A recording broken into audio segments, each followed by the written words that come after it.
Hello, and welcome to episode 5 of the Humanity in Flow podcast. My name is Liz Rothman. I'm an attorney and advisor in the technology, healthcare, and wellness spaces. And I'm joined with Day and Manijeh, who will introduce themselves in a moment.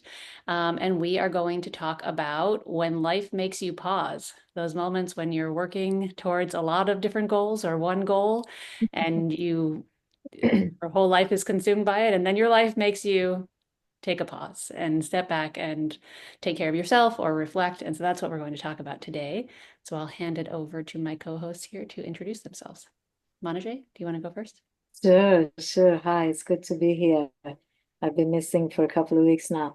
Yeah, I'm Manijeh Motagi. I'm the founder of Perfectly Here. It's a nonprofit that teaches mindfulness, wisdom, compassion, and ways of being, in the world that is harmless and wise and happy, hopefully.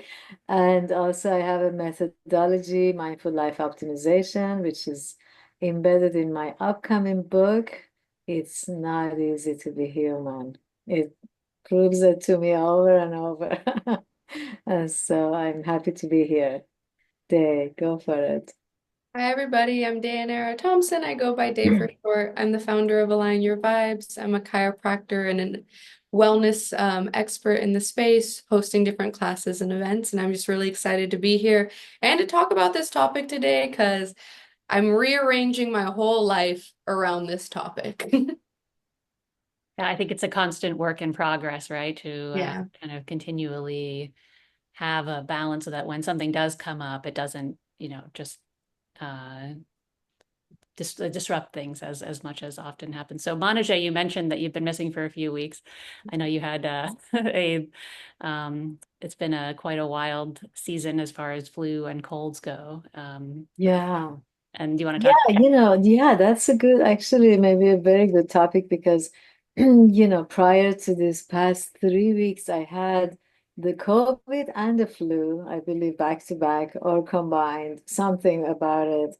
And it was verified too by the doctors that it was very, very challenging, extremely draining, extremely made me foggy and tired and want to sleep the whole time. And so it was interesting. I did pay attention to, okay, now that I am not literally capable, I have like 10% juice. And that 10%, a lot of my work, most of my work is mental.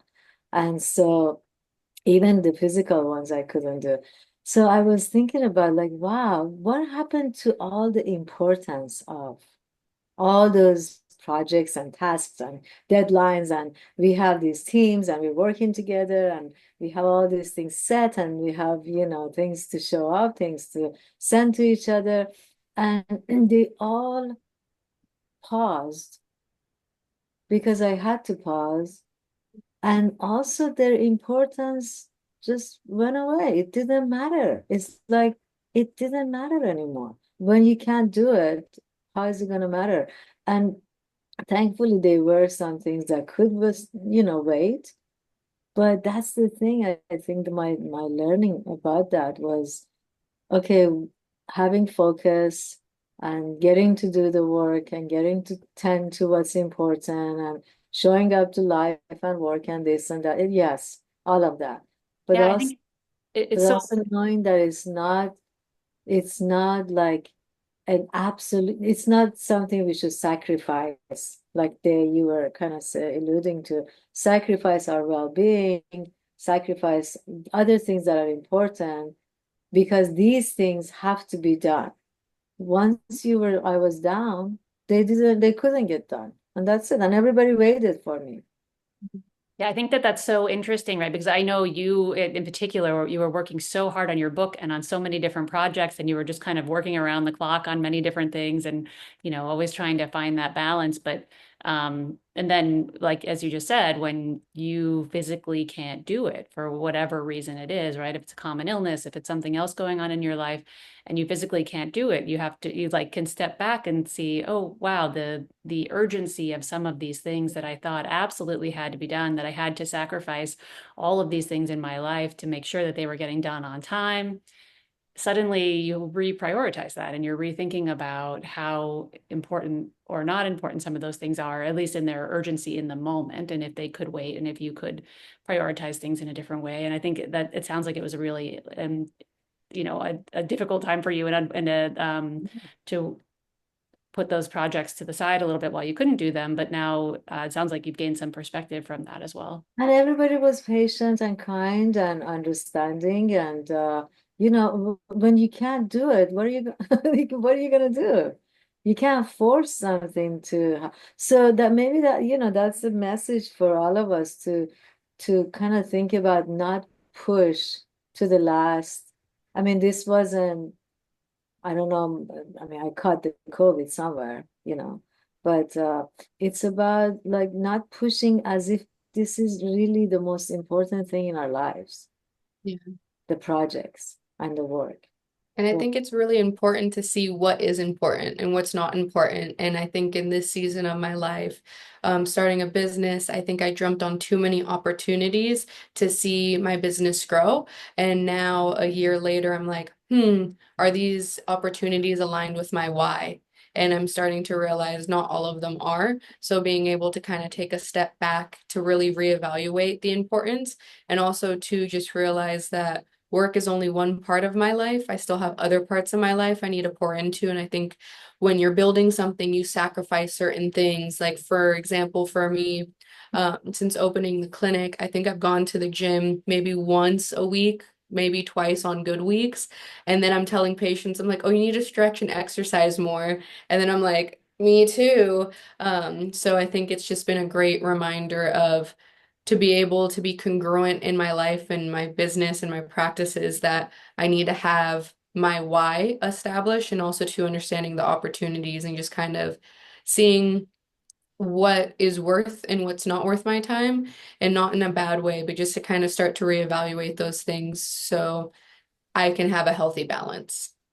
And I've had a similar experience the last couple of years. There was a time period a few years ago where I was speaking at conferences constantly and always on the run and never turning down any opportunities, getting involved in a lot of new projects. And then now it's sort of figuring out which of those actually align with what I want to be doing going forward, which are sustainable for me, both in making money and in satisfaction from them, and just trying to make things kind of move in more alignment with my life so that I'm not feeling like I'm constantly sacrificing or feeling like I'm under pressure to deliver things in a manner that is not sustainable, especially when any kind of, curveball comes into your life, right? And that pressure too, sometimes we put it on ourselves and then it just becomes so demanding that sometimes it's like, instead of having the joy of getting our work done, it's like that feeling, that force of having to get our work done. And I like, right when you said that pressure, I was like, yes. And it gets pretty heavy at a point too. Yeah, and overcommitting to things, because even if you're overcommitting to something that isn't quite as important to you, you've still committed to it already, right? And so then you have to feel like you have to deliver on that, on time as well. Yeah, yeah.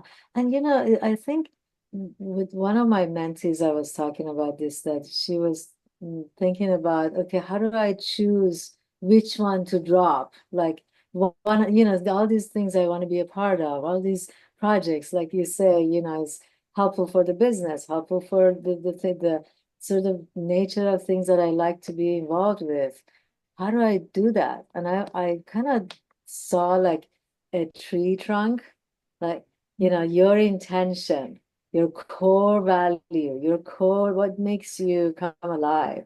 What are you competent about and makes you come alive, and it is service and makes money. If Right? that's Where's the Venn diagram of those things is not right. always the easiest. If that was, let's say, a tree, a type of tree, then any project that's related to this is a branch of this tree, you would take.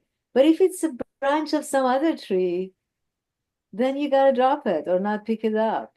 Yeah, and I think that's why it's important to know your why, because that tree really is that stable foundation of your why. And I think it's important to have like your why in some form as a reminder somewhere in your space so that we can keep coming back to it. Yeah, tell us more about the why. What does it feel like for you when you know the why? The know the why. It's definitely a feeling of alignment. And then also too, I think with knowing your why, it's so important because the journey is never linear. It's always kind of its own path. However, it's like it can be really exciting. It can have its highs, it can have its lows. And I think knowing your why and the highs and the lows is important because I think even if you're at a high, you can kind of get lost in everything that's there. And then that's when you get so many different opportunities. And those opportunities can actually take you in, like you said, into another tree, into a different trajectory, which wasn't even your why or purpose to begin with. Or when you're at your low and you feel like you want to give up on a project, you're like, you know what, this is why I'm doing this. And just having that reaffirm. I created this vision board for Align Your Vibes and I had it on my nightstand, but it fell behind my nightstand for the last few months. So that's why I was saying yes to absolutely everything. I was like, yeah, sure, why not? Yeah, sure. Uh-huh. Yeah, okay. Let's schedule it. And then I picked it up and I was like, oh, yeah. Okay, this isn't like connecting here. This isn't connecting here.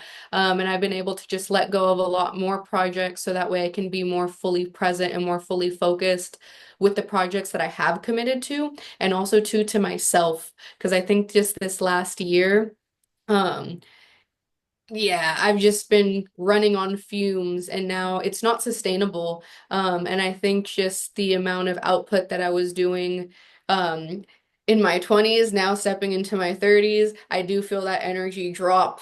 And it is very real. But I want to be able to really honor my commitments and then also to just I'm not in college anymore and working like I don't want to be on like a hamster wheel for the rest of my life. You know, I had to really kind of realize like, you know what? I choose the pace that I live and set my life at. So just being able to take a jump off that treadmill and now I feel like I'm on this nice nature walk. I'm like, wow, this is nice. Let me rest and enjoy it some more. Can you jump back a second? And you said, defining your why and your purpose. Is it what else, if somebody is looking to figure out their why, what would you, in a couple sentences, like what would you recommend they do? Okay, so there's this really great book by Jay Shetty called The Eight Rules of Love. But even though it's a book about love, he talks about passion and purpose. And I think it's really, really important for your why to be that intersection of passion and purpose. But also to looking at what your skills are, and then also to the inkling of what you want to do versus also to sometimes what people tell you to do. I think it's just kind of taking a full life evaluation of what do you want to accomplish? And sometimes it can be something really simple where it's like, I just want to live a happy life. So it's like, what makes you happy? Figuring that out. Or it can be something more complex where it's like, I want to change the wellness and healthcare system. Okay, it's like, what problems do you see and how do you want to address it? And then also, too, I think importance is understanding the scale that you want to be at, whether it's like, are you trying to affect one or two people? Are you trying to affect 10 to 20? Are you trying to affect millions? And in Monijeh's case, a billion, you can kind of see that rippling out of what is it that you want to do. And then also too, I think once you know who, what, when, where, why, the 5 W's, you can create your why, but then also to kind of create the trajectory of it. And you probably won't go the same trajectory as you think you do, because that's what we all think. And then we end up going on this twists and turns, but it can at least keep you in, as Monijeh was saying, that tree alignment of your why. Yeah, I think that is it's so interesting and so important to talk about this like time to step back and see what it is that where your passion and purpose meet. And I see it so much in my industries as well, where there's a constant in the technology industry or in healthcare or as an attorney, there's a constant, you know what you should do? You should do this, or this is what the new thing is. You should be involved in this and you should be moving in this direction. If you're not moving in this direction, you're being left behind. And there's kind of this constant pull of what other people think you should do.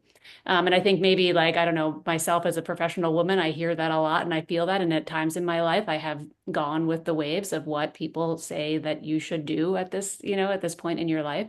And it's never led me into a great direction where I felt really like I'm living the way that I want or doing the things that feel good to me. And so I maybe not never, but but less than I would like, right? And so that idea of stepping back and just taking some time and really planning out what your next steps are, what that looks like right now, where your passions are right now, where they might be in 5 years from now, what are your goals in 5 years from now, and how could Yeah. you see them possibly shifting and knowing that that may or may not be where you end up, right? And that's so important in the tech space right now where there's so much hype and so much going Oh on. yeah. But for companies, especially, and for individuals, just planning with the idea of flexibility in mind and that some things are unpredictable and not every hype wave is something that should be followed. Yeah, Yeah. and I like to add on to what you said too. I used to do tutoring for fellow students when I was in high school and then also in college. And all of the people I would tutor, and then I had different professors tell me that I should be a teacher and I should be a professor. And I would always say, no, absolutely not. It's not what I want to do. Nope, nope, nope. And now I'm in the journey where I'm like, I kind of want to be a teacher. So I think when you get like messages in that sense, those can sometimes spark you to where you're going, but also too is what you said, like if everyone's like, you need to do this or you need to go there, and no, those typically never bear fruit. Yeah, like you would be good at this. I think I see some skills here that might translate well here, Yeah. are they potentially beneficial, right? But it's the you should do this. This is what you need to do to keep up with things. This is what, um, yeah, it's can get pretty tricky. Yeah, yeah. I've noticed that there are different sort of brain functions, Then this neurodiversity thing is about, so for some people, it's comfortable and it's normal and it's natural to follow the norm, Hmm. follow the main, like a main way of going, or a lot of people doing it this way, and they just do it and they're successful and they keep doing it. And then some people like myself, forget it. I'm not following nobody. I'm I'm listening to what is real and true and pleasant, and what does my body say? What does my mind say? What does my emotions say? What does my ethics say? What does my principles, my values, all of these things have to be, in alignment Hmm. for me to do what I need to do. So someone like me, for example, sometimes feels like, oh, I'm falling behind, maybe, or different from others, or, what I have to say, not too many people might be attracted to it or something. But it doesn't matter. At the end of the day, we have each individual has this one life to live. Whether we come back or not, that's the next life. Doesn't make a difference. But in this one life we have to live, right? We can be more in tune with the way this being in us experiences our life. It's like something is experiencing my life, the good and the bad, the up and down, and the sickness and joy. That one who's experiencing my life should feel like I am honoring it. I'm being true to what is real and less, challenging, more in flow, natural, and I just keep showing up when I'm with it. And I don't really, honestly, I don't think it's been years and years and years that I've been doing this way. I don't remember the last time. Yeah, there were times when I was doing different businesses and all that, but finding this thing that is natural to you, a natural talent, and then keep at it becomes a strength. And then you keep doing it, you keep showing up, and reduces all kinds of mistakes and waste of time and waste of energy and waste of money and waste of, relationships. And any project you touch, you actually contribute to it, you know? Yeah, I think that So that's Manijeh's wisdom that's my. there. Oh, sorry, go ahead. What was that No, last? no, yeah, I mean, that I was done. There was kind of like, that's my compass. The Yeah. one who's experiencing my life. How is this being within me? Kind of draws from everything that's important to this being within me. Yeah, I think on Manijeh's wisdom there, that's a great place to end it, unless if Dea, you have any other comments. Oh no. No? All right. Well, thank you so much for being with us today for episode 5 of the Humanity in Flow podcast.